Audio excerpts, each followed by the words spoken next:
Welcome back, it's Magda Civil. I want to share my experience with the myomectomy. A lot of people wanted to know what's going on with my body as far as these scars here that I have. And for some of you who don't know, I had a laparoscopic myomectomy done to remove 5 fibroids of 5 different sizes back in February of 2017. Right now we are about to approach August 2017, so that's going to be 6 months post-surgery, and I want to share with you from the beginning what to expect prior to surgery and now. Stay tuned. She don't know I got the trap going on like, oh, they don't know I got the trap going on like. So prior to surgery, I did not know what to expect. This was my first surgery that I've ever had, and I was afraid. I was afraid of the anesthesia. A lot of thoughts were running through my mind. What if I don't wake up? What if there are complications during the surgery? So that alone was enough to scare me. For those of you who don't know what a myomectomy is or what uterine fibroids are, uterine fibroids are benign tumors that grow either inside the uterus wall, outside the uterus wall. My fibroids were on the outside, so they were able to surgically remove the fibroids without any complications. I had 5 different fibroids, the largest 10 centimeters, and the smallest was the size of a pea. I found out that I had uterine fibroids when I was 22. So that was alarming to me because most people or most articles that I come across, they say when you're in your mid-30s or your 40s, then that's when you'll have fibroids. But for me, I had them when I was 22 years old. And as I got older, they started to grow and they became larger, and I was afraid. I've tried natural remedies, I tried the acupuncture, I've tried the herbal medications, I've tried so many different options and nothing would work. I really wanted to shrink them naturally. My thought process a long time ago was, how will surgery prevent them from reoccurring or prevent them from regrowing? I need to get to the root of the problem. After trying so many different options, you know what, finally, Magda, you're gonna have to get this surgery done. The step that I did prior to getting the surgery done was finding support. I needed a group support. My family members and my husband supported me, but I also needed to speak to someone who was experienced, and I needed to know what to expect.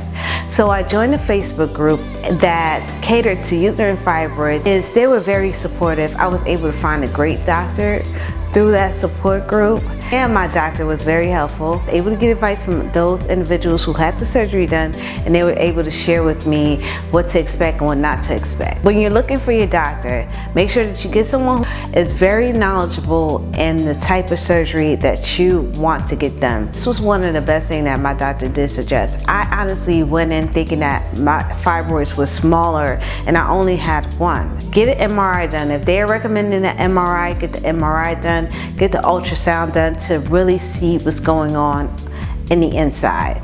Ultrasound told me that I only had 1 fibroid. When I had the MRI done, that's when I found out I had 5. Initially, the surgery was supposed to be for 30 minutes. And then he said, Magda, because your fibroids are a lot larger, I am going to have to extend the time. The surgery time is going to be 2.5 hours. And he promised me that he will also do the laparoscopic myomectomy. The size of my fibroids, most doctors would recommend to perform the open myomectomy, where they cut you open and they just perform it. But he did like a minimum invasive where he performed like little slots, and he was able to remove the fibroids that way. I actually have a video in my hospital experience. Feel free to look that video up and check it out. Post-surgery, it's going to be very difficult to move around. Your abdominal muscles are torn apart. You're going to feel a lot of pressure also. So carry a pillow with you. Make sure that you apply the pillow to your stomach if you're going to laugh, cough, or sneeze post-surgery. It really feels like you could tear open the stitches. Post-surgery, I was extremely tired. Doing day-to-day chores like washing the dishes or even bending down. Post-surgery, it took 2 weeks for me to actually bend down and squat comfortably and get up out the bed comfortably for it to be a little bit more manageable for me to walk around. The doctor has prescribed you with pain medication. Don't wait till you are in excruciating pain to take the medication. Take it as soon as you start to feel the pain. 2 months post-surgery, the doctor okayed me to exercise again. Your energy level won't be the same because your body is still healing. So resting is important throughout this process. You're performing the laparoscopic surgery. It may take 2 months for you to fully get back in the swing of things. That's if there are no complications with your surgery. After getting the laparoscopic surgery done, you're released within 24 hours of being admitted into the hospital. Your uterus is going to take time for it to heal. So the first 2 months post-surgery, your menstrual cycle is going to be, you're going to be in excruciating pain the first 2 months. I kid you not. It was very difficult for me. It may go a little bit longer past the first 2 months, but once your uterus fully healed, then the cramping will subside. Post-surgery, my cramping is manageable. I don't feel as bad as I used to. Is it bad? As I stand up, I just burnt myself. So the scarring isn't bad. You'll see some pictures, but I have 1, 2, 3, 4, and it was minimal invasive. He did like little small incisions. Oh yeah, and my belly button as well.